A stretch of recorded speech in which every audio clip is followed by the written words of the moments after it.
Hello and welcome back to Lorehammer, a 40K podcast. But I'm going to teach you a thing or two. And joining me to teach you another thing or two is Jordan, an intellectual, a guy that has been known to wear glasses. Yeah, that's as about as close to intellectualism as I get.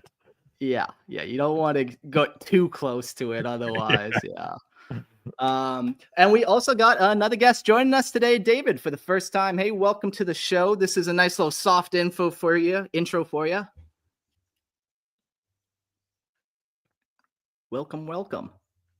Hi, welcome. Thank you very much for letting me join you. Yeah, we'll get into who you are and what you're up to. You know, this episode's called Lorehammer University. That might give some people some teasers. But before we get into this episode, we'll just do some quick housekeeping. Come join the Patreon for $2.50. You get ad-free. Fucking tight.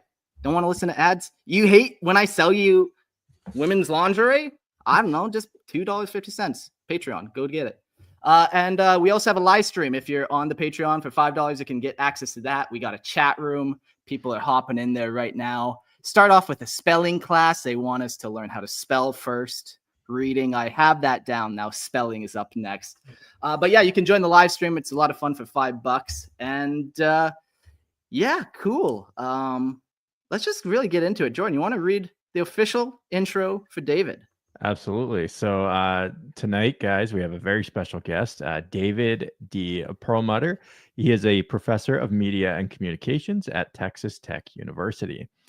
He is the author and editor of 10 books on political communication, new media technologies, and conflict, including Visions of War, Picturing Warfare from the Stone Age to the Cyber Age. I believe that St. Martin's Press. Blog Wars is his other book. The New Political Battleground, published by Oxford, and Photojournalism and Foreign Policy, Framing Icons of Outrage in International Crisis, published by Greenwood. He has taught classes on creating and critically analyzing media for almost 35 years. In Warhammer, Age of Sigmar, he was a scholar of the Collegiate Arcane in Azerheim. In the Warhammer 40K setting, he will serve as a scholar attached to the Ordo Xenos.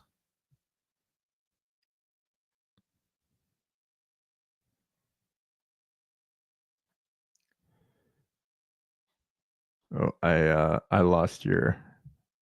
You're muted, Mark. His internet was laggy before the show, and maybe he had a little kickback of technical difficulties. If you're in the live stream, just hang tight for a hot second, and enjoy this story about ice cream. No, I got nothing.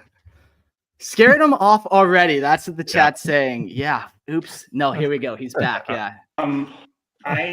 I think some chaos gods were at work there, guys, because that never happens. I have a really reliable connection. So there's something. Something's in the air. There's something from the warp affecting it. Yeah, the chat said we scared you off, but no, it was foul play for sure. We're hyped for this conversation. You work at a university, and it was a very interesting email to get where normal university professors don't ask to talk to me. So, what's the deal, man? So you're into 40K. Like your email kind of gave me a little rundown of what's up, but how did you hear about 40K?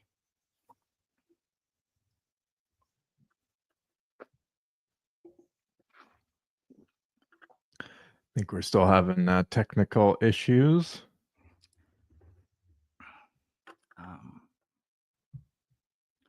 Yeah, maybe. You're not breaking. I'm not breaking at all. I think definitely his end, unfortunately. Maybe if he wants to reset. I don't know if you're in communication with him. Just through email, like text. Yeah, maybe if he resets his internet or something, we could always just start from the top. We're so close. Yeah, maybe we do that. I can remake a link. Yeah. Okay. Because it's already the intro is so screwed up now. Yeah, it's hard to recover from such a thing. Fuck. Can I use the same glasses joke though, at least, or is that like okay? It's up to you if you want to cut it out in the recorded version. It's up to you. Looper calls in the chat. He's at it. Maybe. Well, I'm not sure what's going on, guys. Can you see me? I can hear you, but no visuals. You're using your phone? Yeah, I just do not understand. I mean, this is sort of embarrassing, but because I really I teach from home sometimes, and I have a very, very good connect. But we're very laid back people, so really don't stress it. We'll get it all sorted, and we'll get rolling, and no harm, no foul. Well, I'm gonna try again, going in through my. Oh, he's gonna try on his computer again. Okay, he's gone. Talk shit. Everyone, talk shit. You know, we could even just start just keep this recording and start the intro again. And then let's do that. Yeah, and then just cut out the previous 6-7 minutes or whatever. Okay, that's a good call. Loop will. Yeah. Okay, we got the video, but no audio.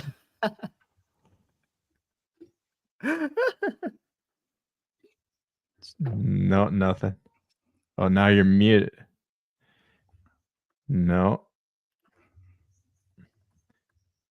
Audio now. Oh, there you go. Yeah. Had to reset up everything. Okay, well, we know the Chaos Gods are doing something, but I'll fight the good fight against them, so I'll try. Hell yeah. Okay. We have editors, so this will all get edited out, and it's honestly no big deal. I think we're gonna pick it up with introducing you again. Jordan can read that blog or that blurb again, and then we'll just kind of pick it up from there. That'll all get removed and carry on. Before we go into that, let's just give it one more minute. Make sure you don't cut out again, or.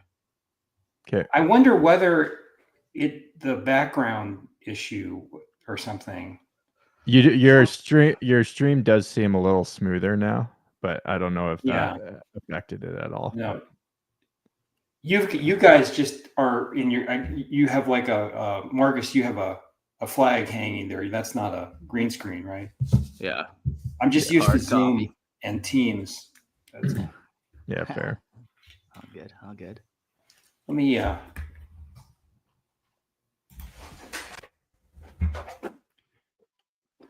So where's Texas Tech again? Texas Tech is in West Texas, and if you think the warp is big and the Imperium of Man is big, Texas is bigger. You know, you can fit 2 Imperiums of Man in one Texas. It's true. You can look that up. But we are way in West Texas, about 5.5, 6 hours to Dallas. That's how far. Oh yeah.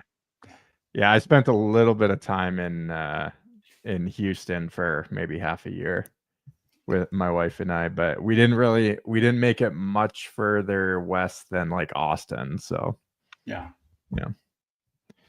But yeah, Texas it's big. Big place. A lot of big universities. Holy moly. Yes, we are something like 42,000 students. Oh wow. Okay. Yeah. Okay.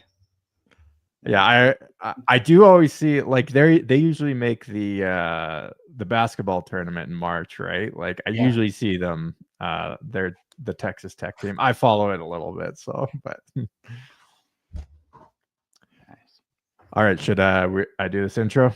Yeah, I think so. All right. I think maybe that was the problem with the green screen was thrown. Could have been. Yeah. Okay, I'm good. All right. So today we have with us Dr. David D. Perlmutter. He is a professor of media and communication at Texas Tech University. He is the author and editor of 10 books on political communication, new media technologies, and conflict, including Visions of War, Picturing Warfare from the Stone Age to the Cyber Age, Blog Wars, The New Political Battleground, and Photojournalism and Foreign Policy, Framing Icons of Outrage in International Crises. He has taught classes on creating and critically analyzing media for almost 35 years.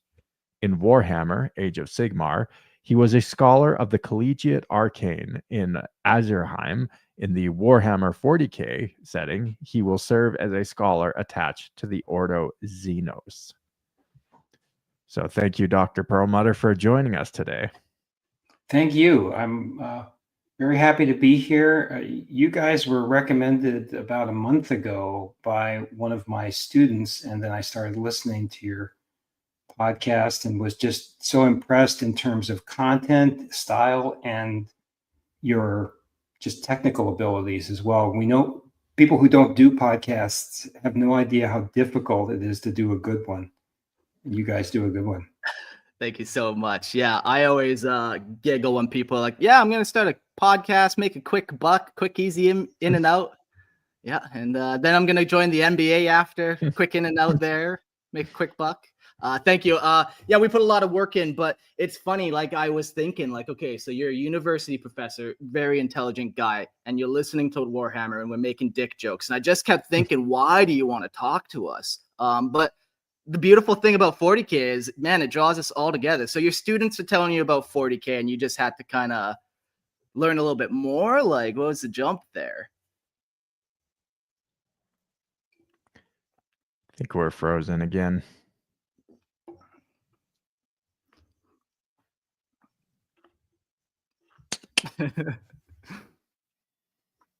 Now that's good radio. Audio.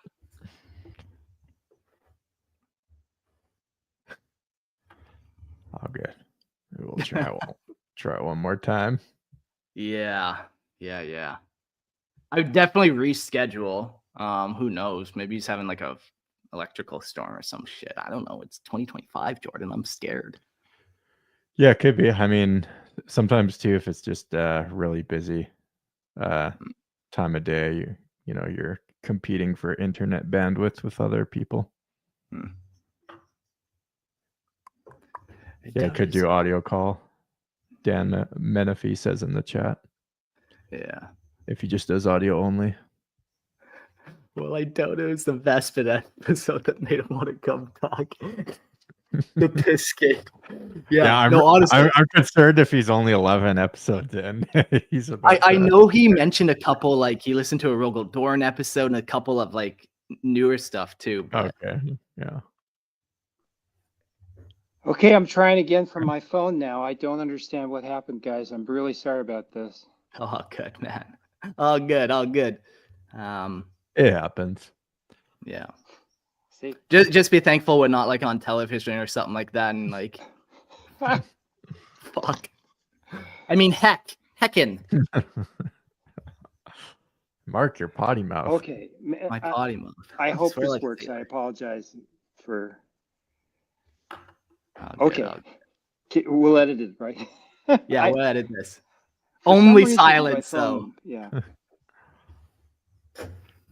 All right. Okay. I guess if you want to just keep that introduction, I could just tell you how I got into Warhammer.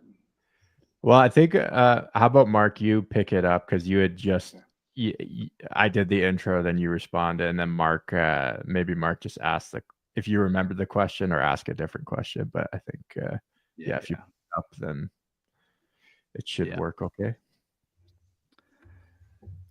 Yeah, so you kind of emailed us, just begging to know more about 40K, and you had all these different ideas. You just shotgunned a bunch of ideas off to us. Yeah, and I was just very curious, like, how did you why'd you want to end up talking to us about 40K, though? We're just making dick jokes, and you say we do high quality, but last time I watched news, they don't do that kind of stuff. So what's up? Why do you like 40K, man? What? Well, I'll take you back in a time warp, I guess.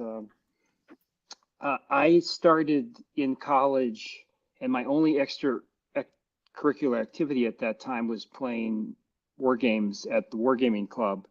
And they were divided really into two segmentum, I guess, or two factions.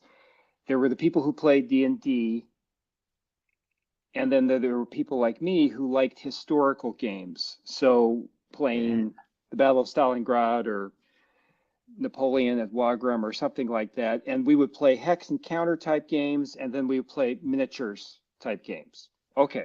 So I was really a historical gamer, and we had a sort of prejudice at the time, like, oh, we're not the elves and magic pixies people.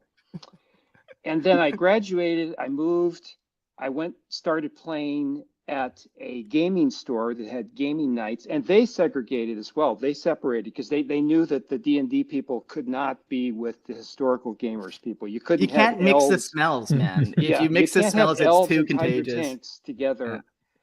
Then one day, and this is the early 90s, so this is a long time ago and far away in the world of Warhammer, because Warhammer started in 80.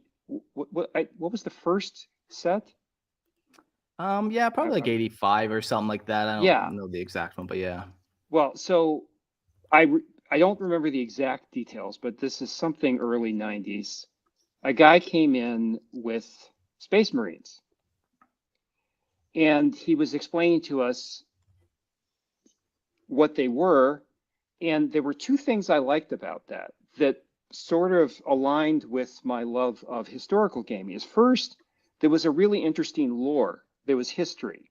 It wasn't just, and then you're a mage, you're a paladin, and I have nothing against D&D, and I have actually played that a couple of times in my life when somebody else I loved wanted to play it. But I felt that there was like, oh wow, somebody has really thought out, like there's a history and these guys have a unit history, and like they have banners and the banners mean something. So I liked that. And then I also liked that they were rules of engagement.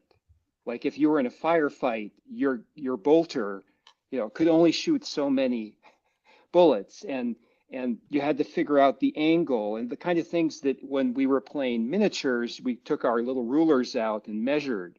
And so I thought, this is a game that certainly has magical and fantastic elements, but it follows the script that I really like for miniatures wargaming. And so I at that point, I became interested in Warhammer. I was never a great Warhammer player, but over the years, I've written a lot about the portrayal of warfare in media, and that includes the evening news, but also games and movies and television. And so Warhammer, the future, 40,000 years ago, and I guess 40,000 years in the future, there will always be war.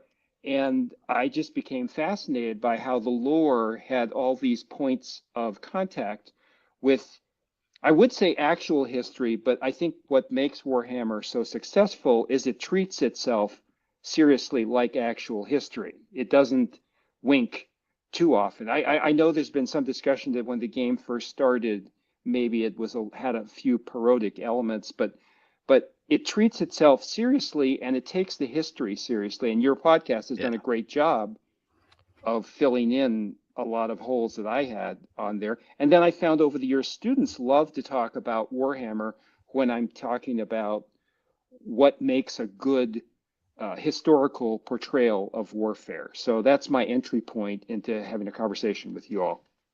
Yeah, I love all that. So old school historical gamer, like we've had a couple of the original creators of Warhammer on the show, and they're all those, historical gamers too. And a lot of them were like, they have historical degrees and all that. So, you're nailing 40K on the head. Exactly. It's this unique blend of these very recognizable. Is that a Roman in space? Well, we got Ultramarines, like it's so recognizable that basically anyone can get it. I took 7 years of Latin, and finally I can put it to good use by. Yes, you understand High Gothic now. You can translate. That's perfect. Yeah, just stuff like that. Like that, just those little tie-ins where they're made up languages based off an old language, little tie-ins like that. So do you have a favorite faction that you kind of gravitate towards? I let my students tell me what's going on. And now that I've brought up Warhammer in class for 25 years, it's interesting to me what's new, right? So like right now, the Sisters of Battle, which I actually went out and bought the set for. I haven't painted them or anything. I have not created them. But the Sisters of Battle are very popular. The Space Wolves are very popular. Chaos Marines are very popular. And I'm blanking now on some of the other ones. And then I guess there's two kinds of Warhammer players just from the discussion about like what my which faction my students choose. First of all, it is expensive to, I mean, of some expense to purchase and like paint. And then once you've painted them, you fall in love with them. I mean, I'm still in love with the 15mm Russian Napoleonic army that I painted 40 years ago. I still have them. They're still, you know, precious to me. You don't want to throw away something you put that much time into, even if you haven't done a very good job. Yeah. So once you've painted, this is something probably I'm going to ask you guys, because I have this discussion with the students, is like, once you've painted a faction, can you really give it up? And it's almost like getting a divorce, you know, from your All this your military time. suit. Yeah. It's not worth starting a new army. It's going to be expensive. Yeah, so the most recent discussion we've had, and then the core of Krieg, I'm not pronouncing that correctly, the core of Krieg, that is really popular. Yeah, I feel like that kind of, there's been a couple, you know, I've been doing this hobby for 21 years and I've definitely noticed blips and like ebbs and flow of what hits. And yeah, the Death Corps of Krieg seem like they've been hitting hard recently. Like those kids in their darn memes, you know, they love the shovel memes. So yeah, and then for me, my most popular one, like the one I'm most fascinated by, which I'm on my 4th novel, which I don't usually do that. I don't, because I'm more interested in the visual medium, is The First and Only of Tanith. I think that's a fantastic backstory that has resonances echoing through eternity, to paraphrase Gladiator. And I really like that story. And I guess if I, you know, was in the hobby as much as you guys were, and somebody could paint for me a unit, I'd like to be commanding the First and Only. Tanith, okay. Yeah, like Imperial Guardsmen, there's just something so like fucking epic about it, man. You're just this human fighting aliens in a trench, and like, you know, you're hooped, but you're gonna do your best anyways, because if you don't, you're hooped. So yeah, man. The one thing I like about 40K, especially like younger growing up with it and then now being adult, is it's this like hyper masculine thing that you can kind of just latch on, and you just feel the inner primal call of like, you know, war almost, or just bonds of brotherhood or sacrifice, or, you know, these strong themes that we have, and that they do quite a good job of portraying for just like a fantasy game. Like the authors, like you said, they try to take it serious.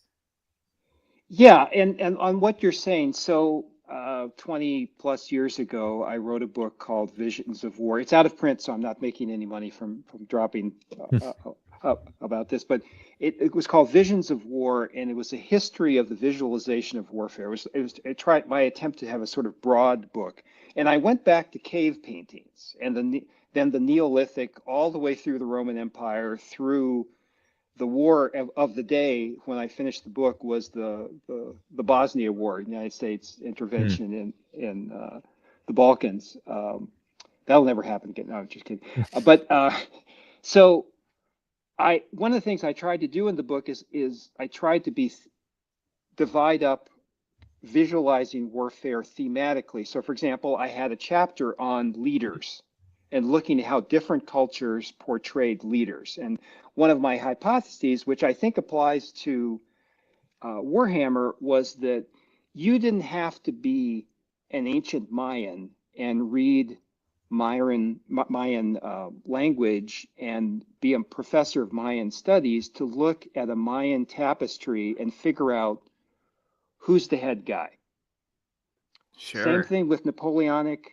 Same thing with Russian World War II. Same thing with, you know, Neolithic. You go back to the Neolithic, and there are rock paintings and rock carvings of two groups fighting each other, and you will see one guy has a bigger headdress, has bigger musculature, and a bigger spear than the other guy. So leadership has been a very early thing portrayed. And then going from what you're saying, I had a chapter on basically bands of brothers, on camaraderie, on why today, you know, if you interview veterans of an actual war, a fighting war, they'll tell you that it was a horrible time.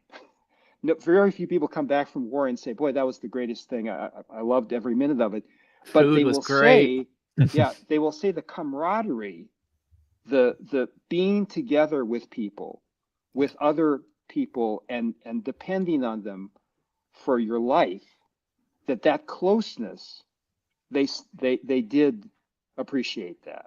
And that's true of Gulf War veterans, and that's true of Roman soldiers. And you can see that visualized. And I think someplace like First and Only, Tanith, where, and I know within the lore, do we have to explain what the First and Only is, or your fans? I think people would be pretty familiar Yeah. with them. Yeah, so there's this brotherhood and sisterhood built, I mean, peoplehood based upon this shared horrific experience of your planet and your people being exterminated, right?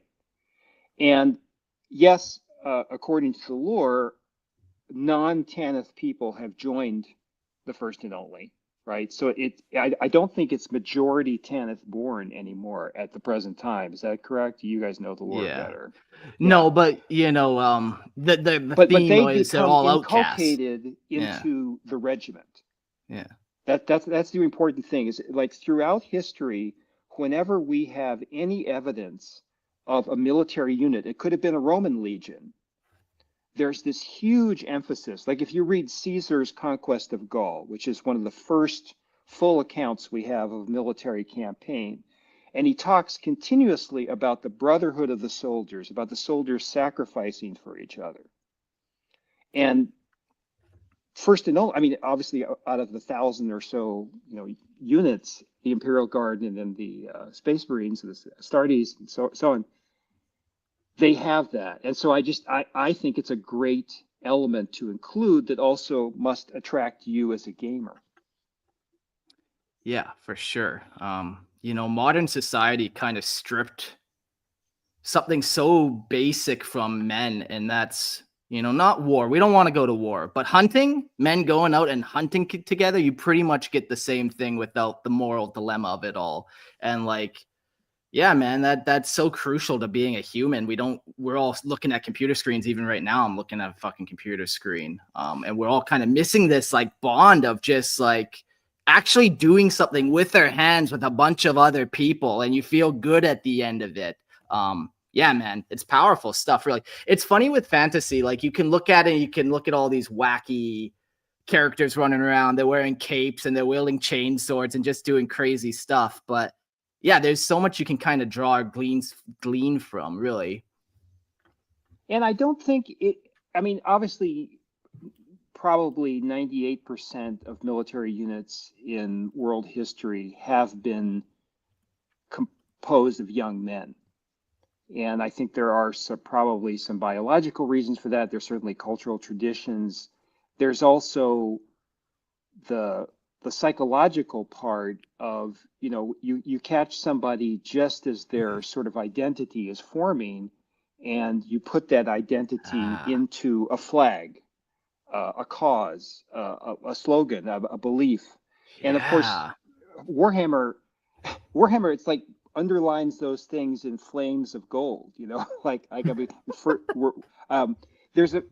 love the Warhammer trailers, and the one for Sisters of Battle, for example, and using a unit that's composed of women.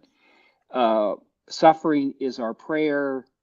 And, if you remember this particular trailer, I don't know if you can show it here, but it's a really well done one where there's these Imperial Guard who are being beaten by the Necrons, right? And the Sisters of Battle come in, and then more Space Marines show up, and they show cross unit loyalty.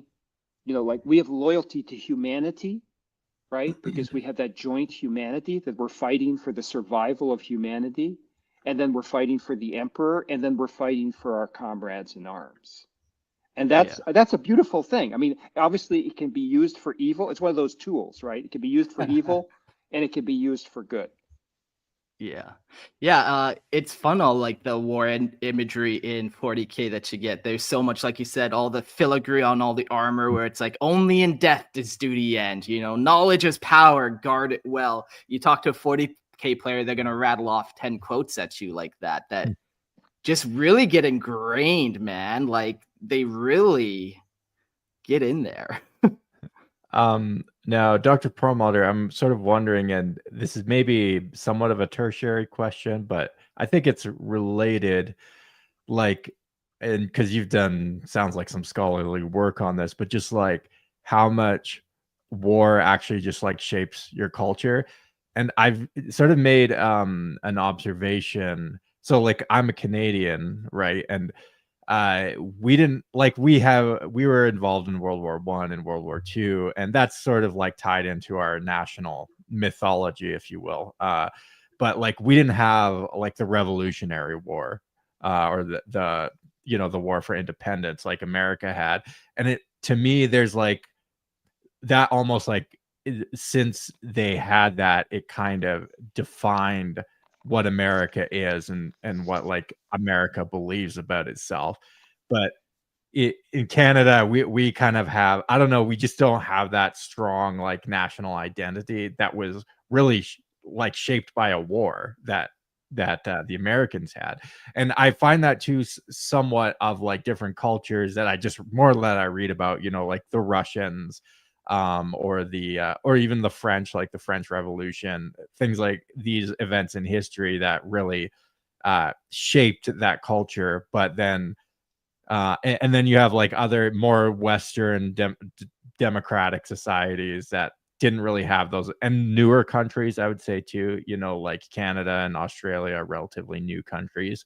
And they didn't quite have those sort of cultural defining wars. I'm wondering, do you think that like war has that effect on people where it, that event in history like actually shapes the sort of national identity and even how people see themselves? Yes, absolutely. I mean, you think about the Warhammer, and I don't know if that's been there from the very beginning. The in the future there will be only war, Yeah. right? I don't know how you can oversell that war has affected everything of who we are. I mean, that we have a country. I mean, that there's a Yeah. border between the United States of America and Canada. That there aren't certain people who control that border. I mean, everything derives from war, and that isn't necessarily approval of war, but the fact that if you travel to parts of the world and you ask the people who they are, they'll say, I'm Latvian or Egyptian or Canadian or Ecuadorian.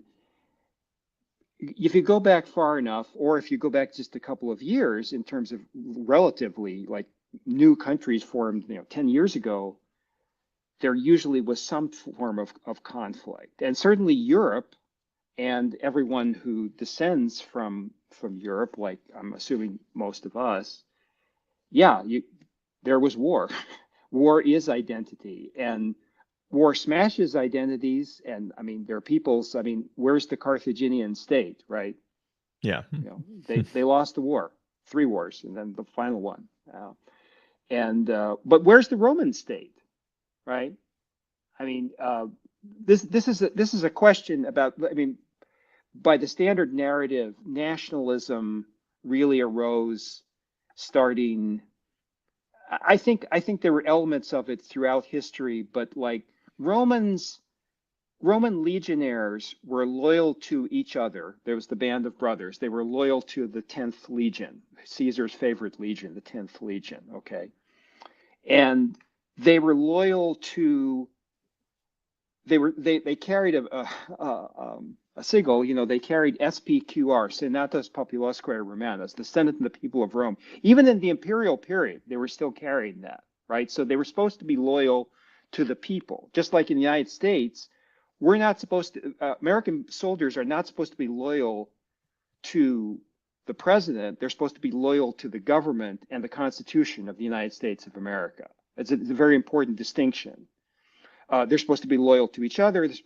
And they're loyal to leaders. And Rome got into trouble because legions started being loyal to their general and not to the state of Rome. And Rome had this period of endless civil war, which eventually ended Rome. But are you talking about the Horus Heresy right now? Yeah, I mean that's essentially. But You know, you could take one of those conspiracy charts with the string and the to every single Yeah. thing in Warhammer. And by the way, I'm not saying that the people who created Warhammer weren't creative. They were fantastically creative because history is very rich with source material if you know how to use it. Yeah. And so, but everything, I mean, the Imperial Guard and Horus Heresy and I mean, the Warp and You look at different regiments, yeah, you can pick out yeah, which country they're kind of either that's right. mocking or Yeah. complimenting, maybe. I mean, the Death Corps of Krieg was, they said, like, look, let's face it, which is true, by the way. When I started playing Hex games, you know, most people wanted to play the Germans. And that's not because they wanted the Germans to win or they wanted to be the Germans in World War II. It's because the Germans had some pretty neat stuff. You know, like they had the Yeah. Tiger tanks, and then they had the jet planes and things like that. So I mean, you can do a lot of it. I wrote a whole article on this one topic about why does everybody want to play the Germans, but obviously, I mean, again, you've talked to them, but I think they were sitting around going like, you know, we can tap into that, and so Death Corps of Krieg becomes a unit, and it becomes very popular. More and more women gaming. We got to create the Sisters of Battle. Becomes a unit. Becomes very popular, and I'm not. I don't know what. I mean, the Tanith Legion, I think, was just a great story. It may not have been. I mean, again, it is linked to some historical stories, but I think it's genius on marketing and also genius on history.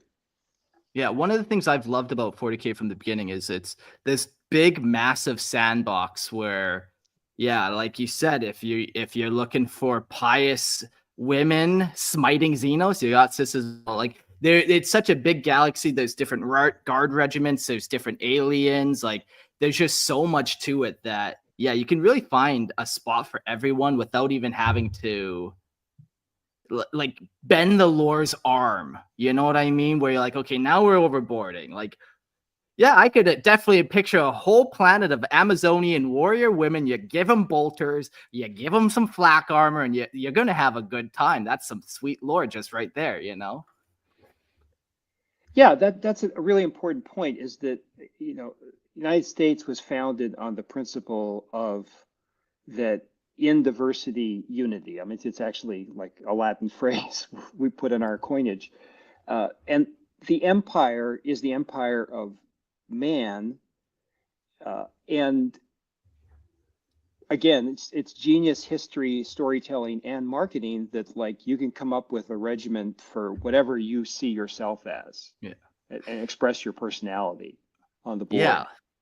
I have a second show called Lorehammer Listener Lore, where listeners just submit their lore and I just read it off. And like, yeah, everyone has a spot that they write their own little crazy story in this galaxy. Have you written anything 40K related, perhaps? No, but in the discussions I have with students about different games, including 40K, I think the lore is such an important part. There's a wonderful he was a graduate student, and he actually taught a course for us. When I was at the University of Iowa, we initiated a class, half computer science students, half journalism students, about lore building, world building and lore building.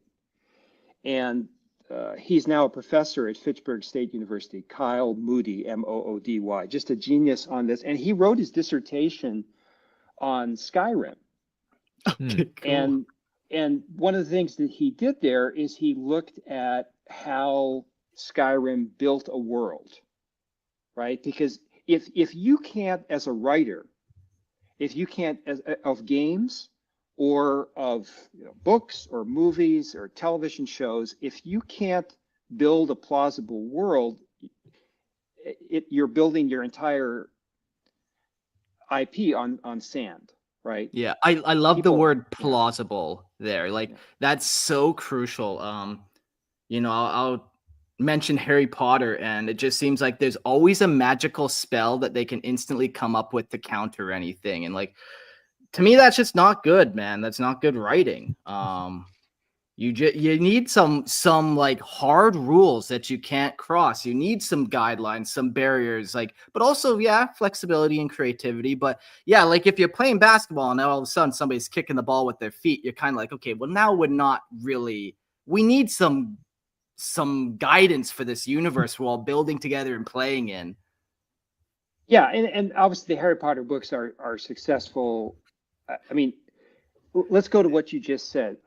I bring this up to my students. Isaac Asimov said this. I'm pretty sure George R. R. Martin said this. There's a bunch of famous science fiction and fantasy writers Brandon Sanderson, I think, just recently said this. If you're writing science fiction or fantasy, if you're writing historical fiction, Harry Turtledove is like the king of historical fiction. I think he said this. You have to have hard walls. You can't say, okay, here's a dragon, and the dragon breathes fire and can fly. And then in chapter 3, suddenly the dragon also can go invisible. And then in chapter 17, you find out it travels through time. You have to establish some rules. And yes, yeah, there's new things that happen, and you publish a new book and you discover some new things. But science fiction without hard walls just becomes, I don't know, it doesn't have the lure of plausibility. And I personally, my taste runs towards the plausible. Now, obviously, there are $1 trillion successful IPs out there that are completely ridiculous. But, for me, I like plausibility. I will. So I totally agree about the Harry Potter point. I will defend.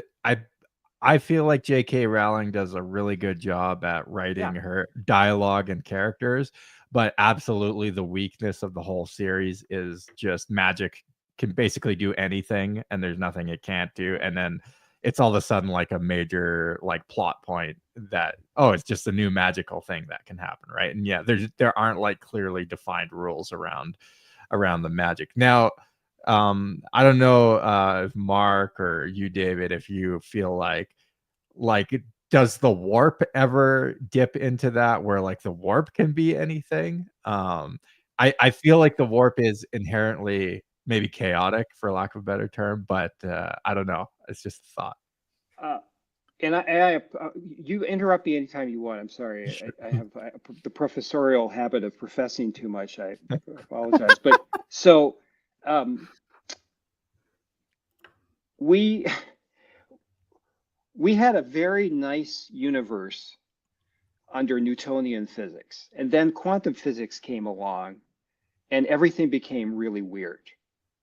And now, I mean, my physicist friends talk about the physics is struggling to explain how weird and strange the world is without mathematics. Because, like, again, with Newtonian physics, you could say, okay, this billiard ball hits this other billiard ball, but like time space is warped, and like spooky action in the distance, as Einstein said. So they're probably 100 years from now, we're going to have, if our civilization continues and we're not just throwing rocks at each other with animal skins, we're going to have, Arthur C. Clarke said, any sufficiently advanced science is indistinguishable from magic, right? So take an example. There's the famous example of this. Julius Caesar marching his army into Gaul, he wanted to punish the Germans for crossing the Rhine and raiding Gaul. So he ordered a bridge to be built across the Rhine. Nobody in Germany, of those German tribes on the other side of the Rhine, knew that this was possible, that you could build a bridge across the Rhine River in like a week. But the Roman engineering was that good. I remember a historian saying it was the equivalent of aliens landing at the White House and teleporting into our homes, because it's such an inconceivable technology. I mean, they understood the concept of like wood floats on water, but like these Roman legionaries, digging and dropping, buttresses and all that stuff. And the warp, I'm okay with the warp because it's unknowable, right? It's something. there must be a scientific explanation. I mean, I personally don't think that there's dogs of corn, chasing cowards in the battlefield, but you can understand how somebody could hallucinate that scientifically. Does that make sense? Yeah, you fall right into the Emperor's dogmatic camp of science. The imperial truth. Yeah, I don't know, man. Like I'm following you hard with all this. Like as science progresses, man, we learn we don't know what is happening. And with all the quantum mechanics, it sounds more and more like the warp to me. But also one thing that 40K does a good job of doing is not only historical tie-ins, but also spiritual tie-ins. And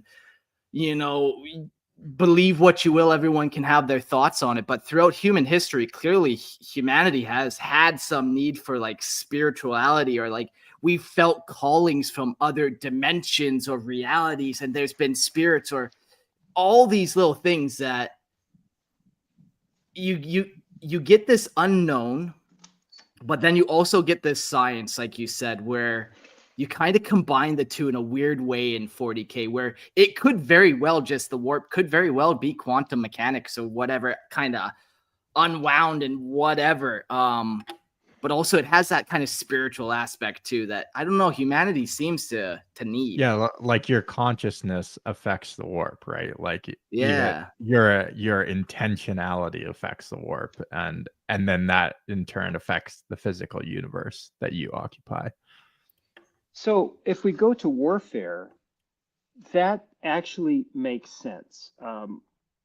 If you look at thousands and thousands of battles throughout history, and when you play like on the table, like when I was playing 15 millimeter Napoleonics, or I was playing I think 1/250th scale World War II, morale, belief, for want of a better word, matters. Right? I mean, most ancient battles were basically these gigantic masses of other people smashing into each other, and until one side's morale broke and they ran away. And that's where you lose most of your men, when you run away. Yeah. And somebody's chasing you and trying to kill you. So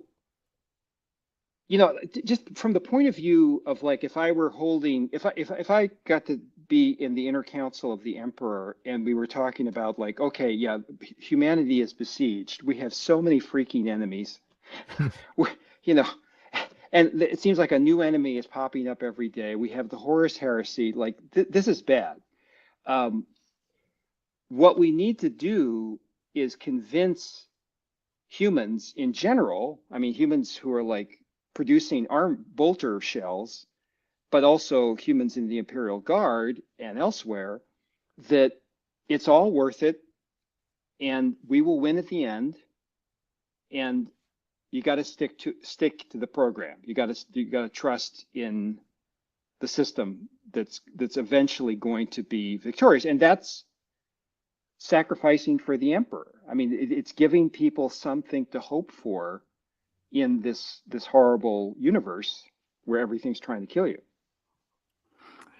Yeah. If you kind of just have that only science look, it can get a little wild and bleak sometimes. Especially when you're fighting 8-foot tall orcoids. But when talking about like 40K and like kind of all the esoteric, more kind of meta stuff, is there anything that you kind of think they go too heavy-handed on? Like, do you think they try to appease too much, where it's like maybe they introduce something that was just obviously a pandering move, or like, does that kind of question make sense a little, or? Well, a majority of the students who I teach are people who want to go on for a career in media.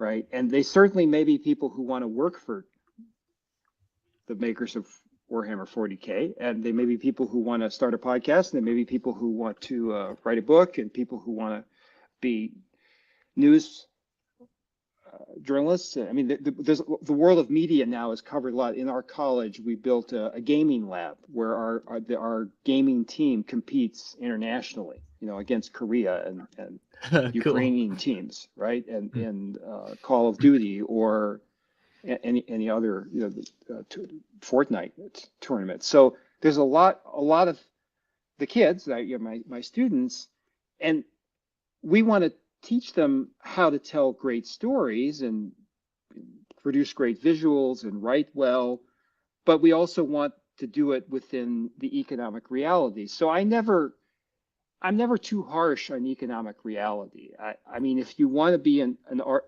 artist that never sells a canvas and lives starving in your grotto, I don't want any of my students to be that. I mean, if they want to do it, they can do it, but I'd rather them have a job. And so that's very interesting. Yeah. Like GW has had that same kind of mindset where it's like, man, we can come up with this cool lore, we can make awesome minis, but if we ain't profitable, it's pointless. We'll be done in a year. So yeah, I hate pandering, man. There's been times where it's like, yeah, that shouldn't happen, but oh man, that's a good point. That sometimes you have to, I suppose, eh? Just a little bit. That's a very Canadian thing to say. Hey, okay. No. First of all, I ain't no Canadian. Fuck those guys. I'm a Pan-Canadian. You're gonna cut that, delete that, right? Sorry. Yeah. Sorry, we got a very good editor that is on top of it. Yeah. Yeah. So that's what you just said is very important. Look, I do somebody's podcast every couple of weeks, and I sometimes we talk about like movies and streaming, mostly science fiction and fantasy. And I think there really is a big problem, and games too, where they're pandering, but not successfully, right? I mean, they go out of their way to attract a certain audience, and that audience doesn't show up and pay money. And meanwhile, they've alienated the old audience. And that's a struggle. I mean, all media products struggle between innovation and control, is the way we've put it in our field, is that, there are movies that I've watched over and over again. There's books I've read over and over, but they can't make money off of me unless I want to upgrade from Blu-ray to 4K or something like that. And that obviously, they can make some more money, but like you can only make so much money off of an old property, right? And so you have to come out, especially with gaming. I was just reading about the collapse of the Kerbal space program. This fantastically successful game in its first iteration. I remember that game. One guy who came up with this great idea, and it was cute, it was funny, it was intelligent, it was interesting, and then they spent a massive amount of money on the next one, and it completely bombed. And how many games are like that, right? Where they try to do something new and it doesn't work, right? So I believe in pandering if it actually works. Even on that note, pandering is bad. Even on that note, like I recently just went back to go play some World of Warcraft, just for some nostalgia. And I hated the new version, and I just went back and paid. They have Warcraft Classic and World of Warcraft Classic, and I just played that, and to me that was way more fun. And I don't know if like the new Warhammer is like, or sorry, I'm crossing my wires here. Warcraft. I don't know if the new World of Warcraft is like financially successful. I assume it is, but I don't know. I would doubt it's anything like the hit of the original one, and they obviously made a whole product out of it where you could pay them money and you could go play the old version. So there must be enough demand. And I don't know, it kind of feels like that with a lot of new stuff. It's kind of losing its magic a little bit, There's a lot of games where I think this is true of Civilization. Like I play Civilization 5, and I think it outsells Civilization, I don't know, for 34. I think they're up to 9 or something like that. Like, let's face it, sometimes they get it right, and nothing is an improvement. I mean, maybe there could have been, but they just didn't think of something. and people just don't want to move on. They like Yeah. what they Yeah. got. Now with figures, that's a struggle, right? Because it is an expense and it's really time consuming. But by the way, I should say that the amount of care that I've seen, some students have brought in their 40K units for me to look at and to show the class, right? And so I'll have a show and tell. You know, it's college, but we still have show and tell, and they'll bring in their Space Wolves or their Sisters of Battle or just any of the other units, and I'm astonished at how beautiful, like pieces of art. Yeah. Like if Yeah. our Oh, yeah. civilization collapsed and like this stuff was buried in Mhm. rubble and like Classics 3,000 years eternal. from now, yeah, that's right. I mean, 40,000 years from now, they dig up, you know, that somebody's house and they find these little beautiful space marines. I mean, first of all, they're going to misinterpret them and go like, "Oh, okay, I guess these were like what the soldiers of Canada, wore to go to battle in the At the time, yeah. the famous Battle of Quebec. You know, they wore the Space Wolves uniform. They'll get very confused. But just that, I think that's really important too. You mentioned about like the filigree. You know, like that. One of the things that's interesting we actually have very little. You'd think we'd have more because like the Roman army was around a long time, but like I read archaeological journals and also popular things about the Roman army, we have very few Roman shields and Roman helmets. And what's interesting is that yes, a lot of them were similar, but they were also different. Like you obviously you wanted to distinguish yourself. I talk about this in like my book. Like there's a reason people wear uniforms is because friendly fire is not fun. Like you want to make sure you distinguish yourself from the people that your friends are trying to kill, especially in a melee situation, right? But there's also people want to have something that distinguish themselves as an individual. And you see that, you see pictures of like American soldiers in Vietnam. They had one uniform for like Marines, but then they personalized things. Their Zippo lighter and their helmet, they wrote graffiti on it, and The playing card and the there's hat. tension there between the unit has to look the same, but people also want to distinguish themselves. Yeah. 40K does that perfectly, where it's like you got these bright yellow soldiers running around, and why? You do it for the rule of cool, because it looks cool. You're gonna earn some renown. Like you got to make sure the enemy knows who killed them. Yeah. With war propaganda, it's pretty wild. Just kind of what they can get you to make, or what they can get you to think is cool and fun. And you watch some of these like videos that the Navy puts out for recruitment videos or whatever, and just how it's so cool looking. Everyone's jumping out of helicopters, so much fun, but they don't show the nitty gritty of it as much. Well, that's really interesting because, like, okay, you're the experts. You tell me, is it possible to live in an imperial world and not know that if you join the Imperial Guard, there's a chance you're going to be in battle and killed, right? Like, there's no way to cover that up, and they don't try to. If you go to Google right now and just search recruiting video and enter any country, it's really interesting to see the differences between different countries. Like some countries, like the Netherlands, their recruiting videos don't heavily hint that like the Netherlands are going to go to war, because it's really actually pretty unlikely the Netherlands are going to go to war. On the other hand, look up on Google Azov, AZOV battalion, Ukraine. These are the elite Space Marines of the Ukrainian army. Just recently, the Russians had a breakthrough on the Ukrainian front. And who did they send in as a fire brigade to stop the Russians? It was the Azov Brigade.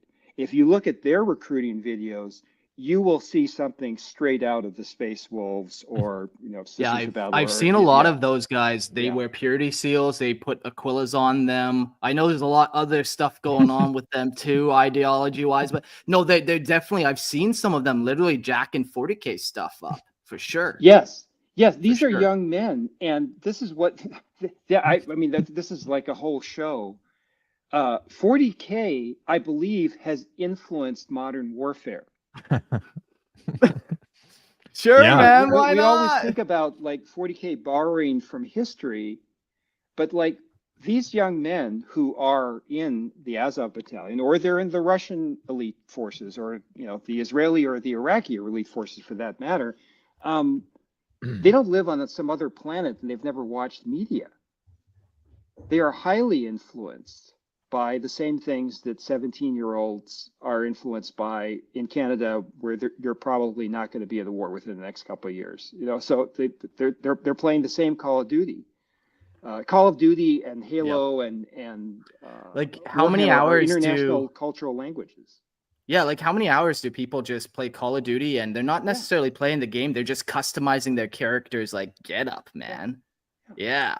Yeah, it's like And the the military are recruiting people based upon their success in gaming, because that's who you want. I mean, I'm sorry to go off on this, but like in Ukraine, No, it's interesting, man. Right?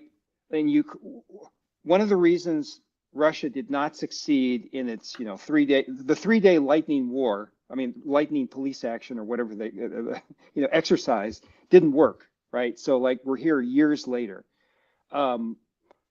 The Ukrainians developed and pioneered drone technology. Well, who put those drones together? It wasn't scientists at Ukrainian universities. It wasn't the Ukrainian industrial military complex.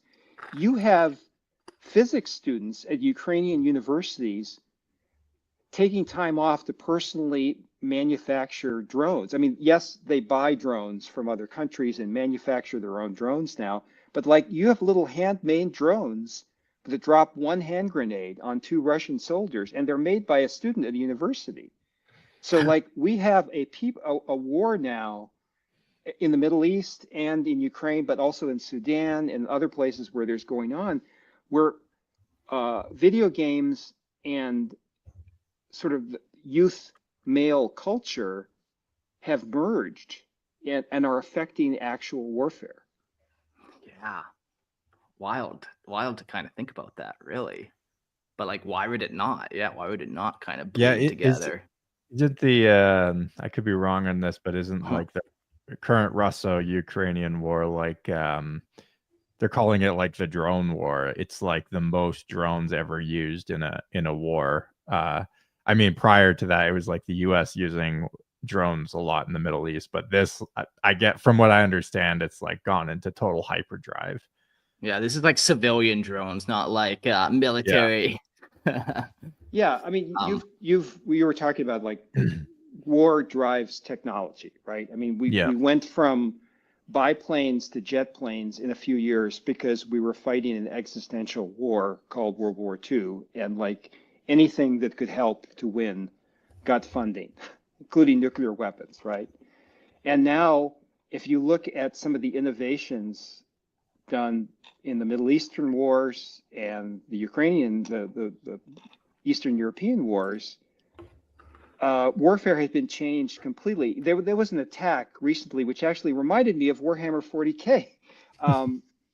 Both, as it does, within a couple of weeks of each other, Ukraine destroyed 1/3 of Russia's bomber fleet, and Israel destroyed all of Iran's bomber fleet.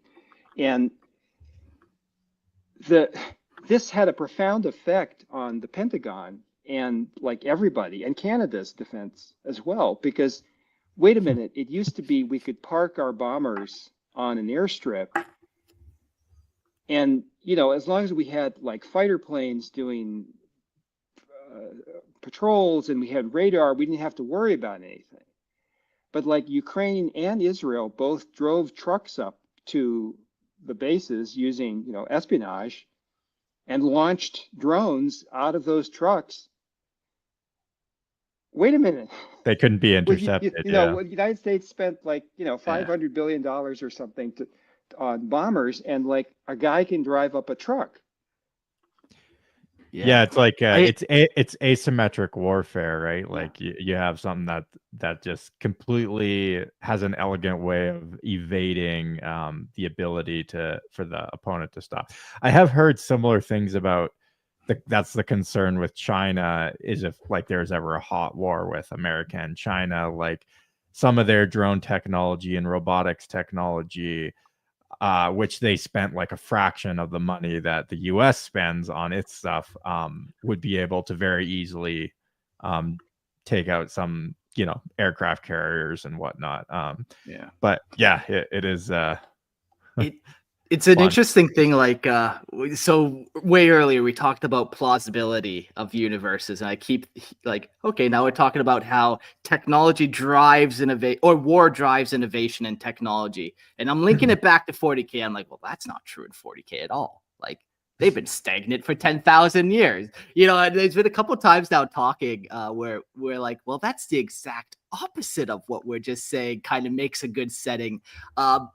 It's kind of interesting, how 40K, it has that plausibility to it while seemingly always going counter to what is logical. Yeah, it's difficult, again, thinking about it as a game. You couldn't introduce a new technology that made everything obsolete, right? I mean, if somebody came along and said, well, yeah, I have a new, space blaster, and all I have to do is press this button, and like every Chaos Marine instantly dies. Sort of takes the fun Not a out good of game. painting all those Chaos Marines, right? Like the guy in World War II who just keeps launching nukes at everyone, and you're like, come on, America, come on. Yeah, we only had so many of them too. We only had 2 at the time. But so I think that, I mean, that makes sense, that there's this balance of power. I mean, I know that you guys, again, are the experts. Like, I know for a long time, the Necrons, was it it was the TAW that was considered to be like, if you were going to spend money to build a faction, the previous rule set gave them an advantage. Is that correct? There's been so many rules, GW flip-flops, and you buy one, then they outdate it, so you have to buy another one. But right. We got a couple call-ins here that I'm not sure what they have to ask you or contribute, but we do have a couple, so maybe we'll get them in for a couple minutes, and then we'll wrap up the show here. We're getting almost near the end. Up first, we got Alpha Primus. Give you a second there, and hey yo, welcome to the show. Hey boys, how are you all doing? Yeah, doing very good. Fun little conversation we've been having. Kind of not standard for Lorehammer, but how you feeling? You latching on to anything there? Well, I like that we're kind of delving in between common reference points between Warhammer and the real world, because there is a lot of common reference points, but generally speaking, we try to avoid those reference points because we want to keep our hobbies separate from real life. Yeah, there's that fine line. Like, if they come out with a certain God Emperor of types, it's too close. We don't want that big of a reference point, I will say on that point, Alpha, it is, if you read like a lot of like science, especially science fiction, I'm not as much I haven't read as much fantasy to be honest, but in a lot of the science fiction, it's hard, once you start reading a lot of it, it's hard not to see the contrast to the real world. Like, there's very few properties that like aren't connected in some way to like our own human experience. I think it's almost impossible to like not let it seep through. Some science fictions are like worse offenders at this than others, like if you watch the original Star Trek, all the aliens were pretty much anthropomorphic, very human looking aliens, which and good looking for it. Don't forget that. and Mhm. apparently sexually compatible with humans, with Captain Kirk. But there's like very little imagination, and maybe it was just like a constraint of production at the time, right? Like now our production value has gone up so much that you can make some crazy aliens. But yeah, it is it's very hard. Like if you even read like Isaac Asimov's Foundation series, there's a lot of similarly Roman parallels there, which I find. Obviously with Warhammer as well, there's that too. But yeah, anyways, I just wanted to interject that point. There's somebody I'd like to quote here, and this, I guess this is my own personal taste rather than like everybody has to do this, but Tolkien once said that he didn't want anybody reading his works and going one for one, oh yeah, Sauron is Hitler, or he wanted something that actually Gandalf expresses this. He wanted something that was applicable, right? That like you could use the stories and apply them in future ages. And nothing ages more badly than current cultural references that are like Yeah, I'm watching Like, can Golden you Girls imagine right watching a now, science and they fiction keep show that has like Nixon jokes, yeah. yes, Yeah. that's what happens. Yeah. I personally think applicable is better than allegory or one for one cultural reference. But And Isaac Asimov was a remarkable author because he was way ahead of his time with the thoughts. He predicted weather monitoring, like monitoring weather, and that predated any technology we had for that. Also in the Foundation series, he pretty much talks about like an AI supercomputer that's regulating everything, and that's something that's almost coming to a fruition now. So there is those parallels that you can find between sci-fi and the real world. It's just like I said, generally speaking, it's a hobby. So people like to separate the hobby from the real world. Me You want personally, the escapism kind of thing. yeah, I'm okay. I liked seeing those parallels, but like I said, most people they're in it for the escapism, not to see those parallels is the best way to put it. Like I said before, the whole thing that got me into Warhammer was the chaplains. And the reason the chaplains got me into Warhammer is when I was in the military, I had rosaries all over my barracks room and everything. So to me, like I identified as a Marine. I'm like, oh, these are Space Marines that are very religious. This is something I can relate to. So like it had a real world relation to me when I got into Warhammer. that's terrific. And I guess that shows that, like, on the one hand, we want escapism. Okay, I mean, I don't go to Warhammer to learn more about like current politics.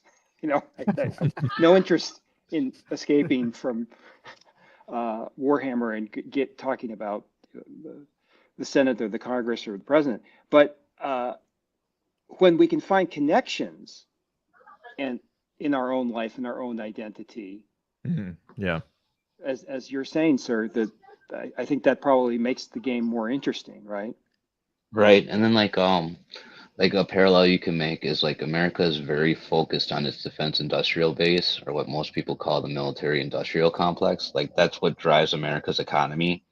And when you guys were talking about like technology being stagnated, like we have the Black Mamba, which uses anti-gravity technology.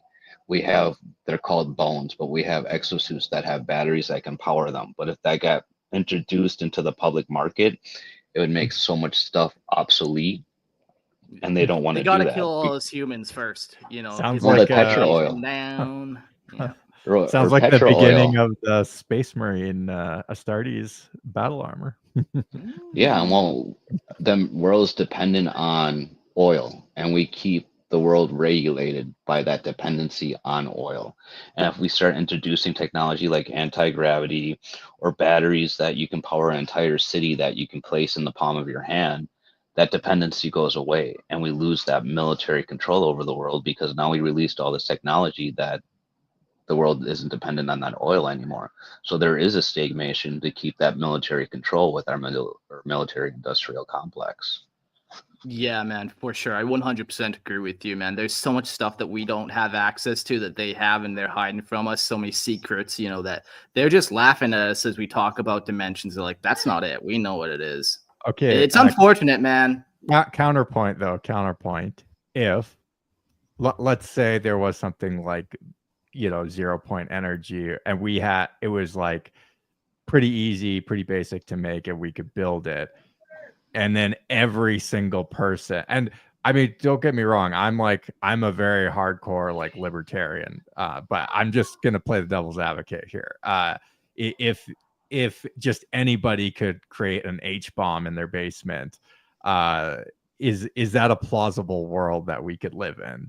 If it, because when we were talking about energy, the cheaper energy gets, like the more powerful everyone becomes, and the more capable they are of building, weapons of mass destruction and whatnot. So, anyways, just to fight me on that. Yeah. But then you have a new arms race, or a new Cold War, for a lack of a way to put it. And with that new Cold War, then America could potentially lose its dominance over everything. So you want to avoid that Cold War. Yeah, you have that technology. So if it ever comes to that point in day where we're fighting the entire world, well, we'll just blow up the rest of the world. But we're not going to tell the rest of the world we can do that. No, we want to keep our standards in place, so that way we can keep the world dependent on us and our technology. Yeah, man. I think currently, too, the world leaders are trying to drop our whole population, get rid of that whole problem of there's too many humans that would do too many irresponsible things with awesome technology. So none of us get cool toys. I'm looking at a picture of Saturnine Terminator armor right now. Come on, U.S. government, give me one of these. Why can't I have one of these? I'll be responsible with it. Another thing I wanted to focus on was censorship. So my unit, when we do deployments and come back, we would record videos of some of the more notorious stuff that was done over there that would never get released to the public. Now, I forget her name, but some girl released some of that stuff to Julian Assange's website, and then a bunch of people got in trouble for it. Chelsea Manning. Yeah. Yep. And like, it was the stuff that you would see during the Vietnam War. So like, what's broadcasted to the public as opposed to the media that's accessible is completely different. And you see that in 40K with like a demon incursion. If a planet gets a demon incursion, they're going to wipe out that entire planet and say demons never existed. But go join your local Astra Militant. I love it. Wow. Well, that's all fun thoughts there, Alpha. You got any other ones? If not, we'll jump to the other call and Looper call. But my last one would be, there's just there was a lot of misunderstanding about the Azov unit and their ideology. If you actually look at the founding members, there's a picture of them surrounding a statue of Volas, which is a Slavic deity. And then what was that called again? Molas? Volas, Volos. Interesting. And then they use the Wolfen's Angel, which gets misconstrued with being part of Nazi propaganda. But the Wolfen's Angel actually predates even Nazi ideology, and you can actually find that with also back in Slavic regions. So a lot of it's Slavic based, but Nazis being Nazis pretty much took a bunch of different occultist ideas and put their own twist on it. So that's where you get a lot of these misconceptions are surrounding them. Interesting. I don't know nothing about that, but it's cool. Okay. They're still out there killing a bunch of people. So either way, I think they're kind of, probably not fun to hang around with. Well, but then again, they have a bunch of guns, so maybe that would be just a fun weekend to go hang out with them. I don't know. Let's go to the next call, and I think. Thanks, Alpha, for calling in. Yo, Looper call. We'll get you. Give us a little nod if you're ready. Looking like it. Hey. Yeah, I'm ready. Hey, how are you doing, guys? Good. Yeah, how are you liking this episode? What type of trouble do you want to get us into historically? Well, I've really enjoyed this episode. There's a lot of things that have been mentioned that have been something that I've looked at in the past, like the reference to the Mayans and the Romans. I was very interested in things like that when I was a child. It was quite a bit of a passionate looking at the ancients that look civilizations and how they used to do like even just like sorting out like minor conflicts within the civilization. So, like if we looked at it in today's terms, like it would be comparable to war, but it was an everyday thing for them. And as we've developed in society, that brutality is like dipped down. And there was always like, I was always fascinated with the correlation of it. One of the things I did want to talk about was something that was brought up a little bit earlier with the whole pandering to things. I was wondering how we all felt on the idea that potentially we make things harder for ourselves by actually catering to these panderizations of things, and how much we could potentially ruin the things that we do love. And Jordan did actually point something out where World of Warcraft has gone through drastic changes over the years. And if you was like head on in Warcraft the whole time, it was like a steady transition. But for someone to come out of the franchise and then go back in, it's like a drastic leap and change. Yeah. And have we, like for you guys, because I'm quite new to 40k, so everything's all like still fantastic and new to me, but like how much have you like seen that change, and how much has it affected your love for Warhammer in general, like because of how much they pander and cater to new people getting into it and trying to advertise to more of a wider range of people? Could I jump in the moment, because you just said something really important.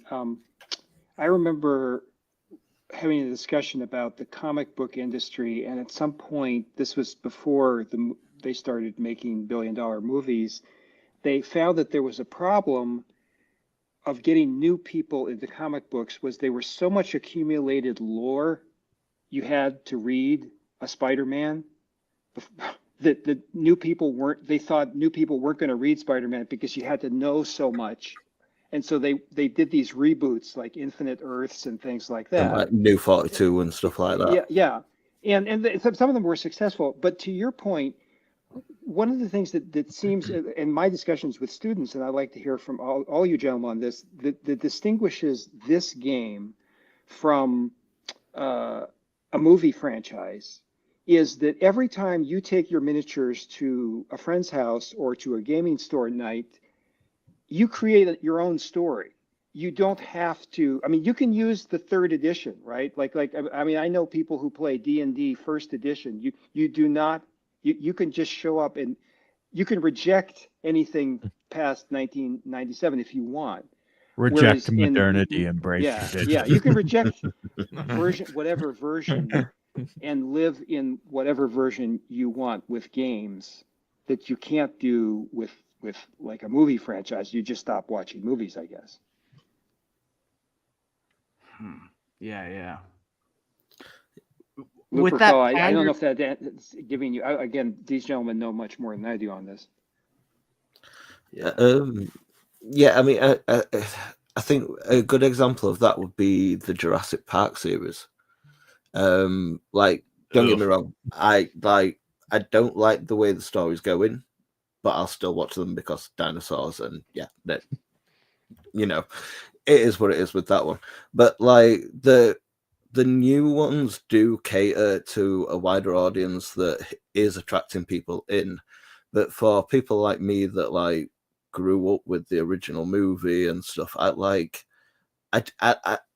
prefer the styles of the older ones and not the new ones, but I do find them mildly entertaining. It's a bit of a weird one.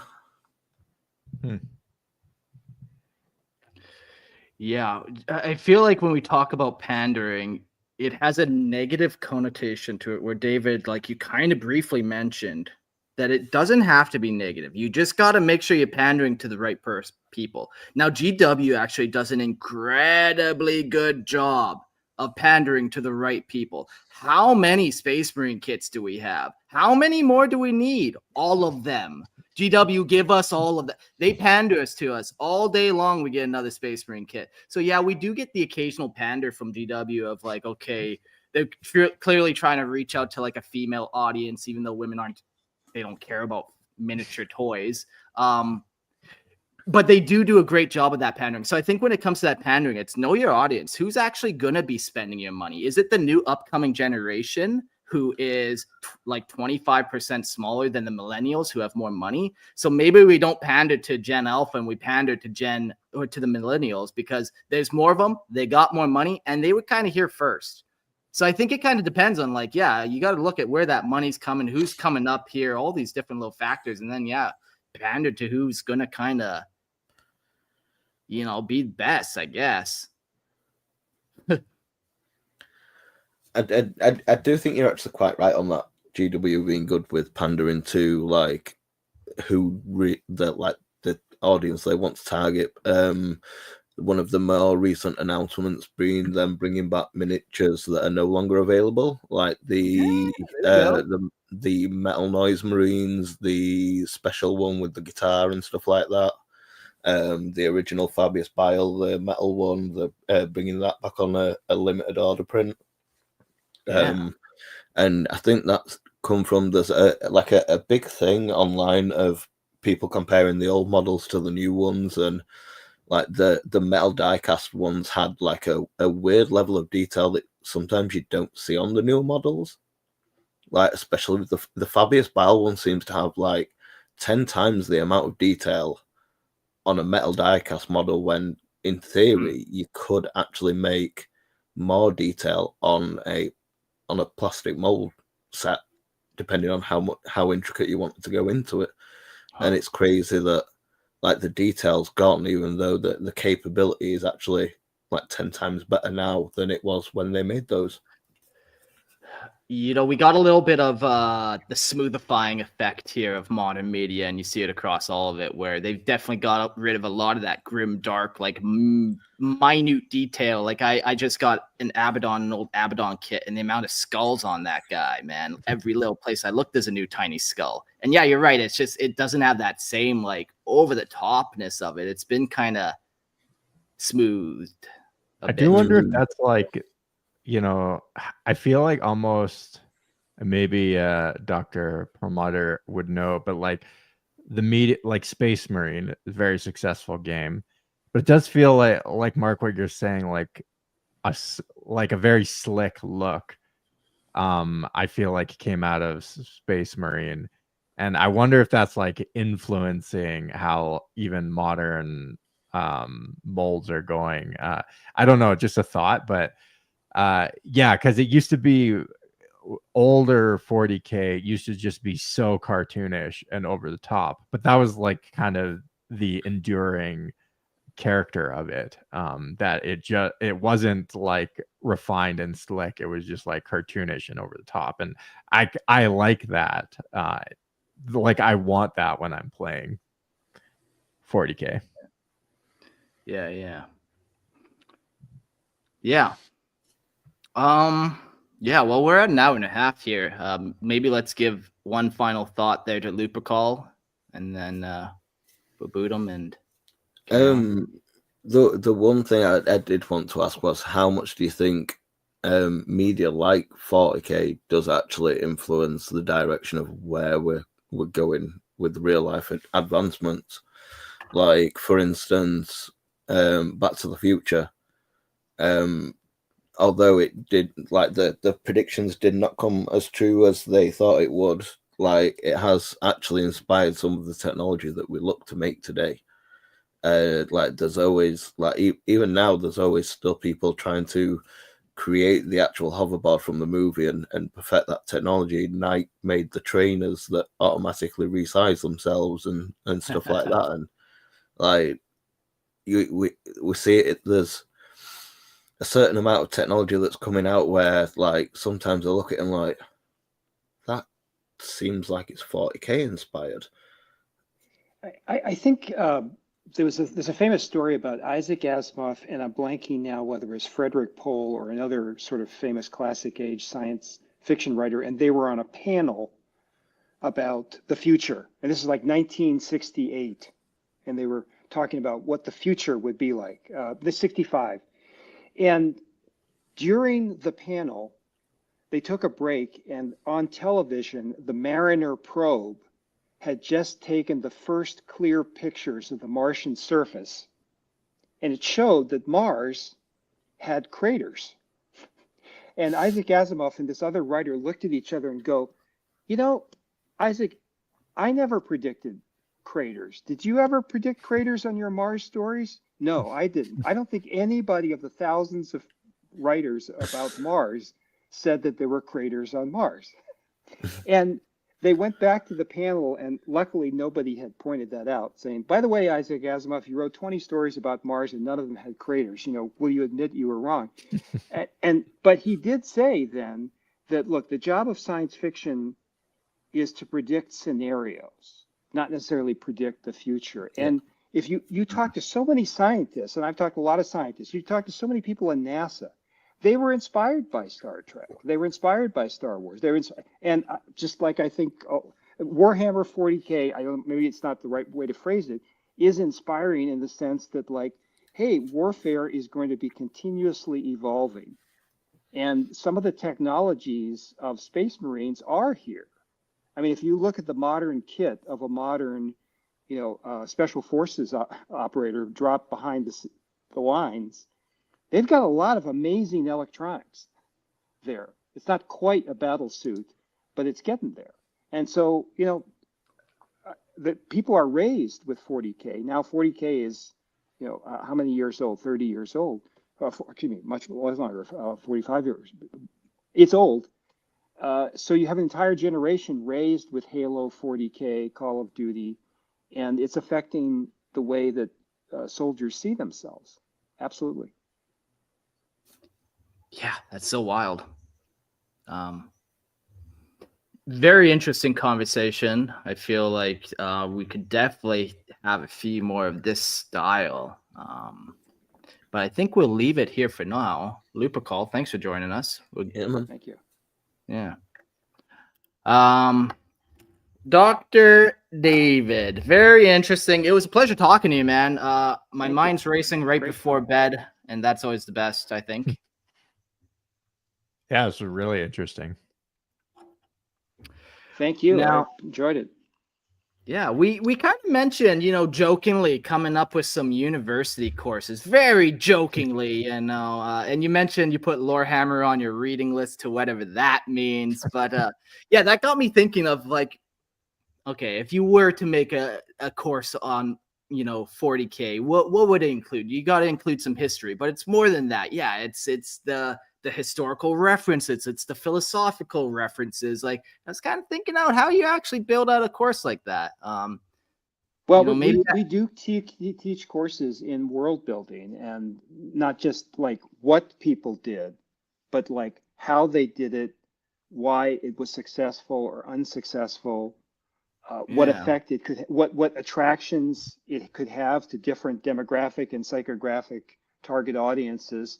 So, I mean, that's already being done nice. in high schools and colleges, and you're part of the great content we use. Wild. Well, yeah, who knows where this nice little friendship, that's the fun thing about Lorehammer. You meet people, you talk to people, and it goes somewhere fun. So pleasure. And I think we'll close it out here. Just do some shout outs. Thanks to our Patreon members. If you want to support the show, don't forget to throw us a couple bucks on Patreon. Helps keep the show going. If you like world building and writing lore, come check out Lorehammer Listener Lore podcast, where I read out listener homebrew lore. It's a good time. Jordan, what do you want to shout out today? Oh, yeah. Just as per usual, don't forget to go check out the Star Lores podcast, the best Star Wars podcast on the HoloNet. So similar to this, we jump into a lot of the in-universe history. So Nice. And David, how about yourself? Anything you want to, where can we find you? All that kind of stuff. I can only be reached by quill scrolls sent by messenger with red flags. Carrier pigeon. I'm not modern in that way at all. So thank you very much for letting me be 40,000 years in the future for just an hour and a half or so. Yeah, and I have your name written down. If ever we do a Tanith episode, you'll be the guy I call on. Always good to have somebody who's read a book or two. So thanks again, and yeah, we'll see all you all people on the next episode. Adios.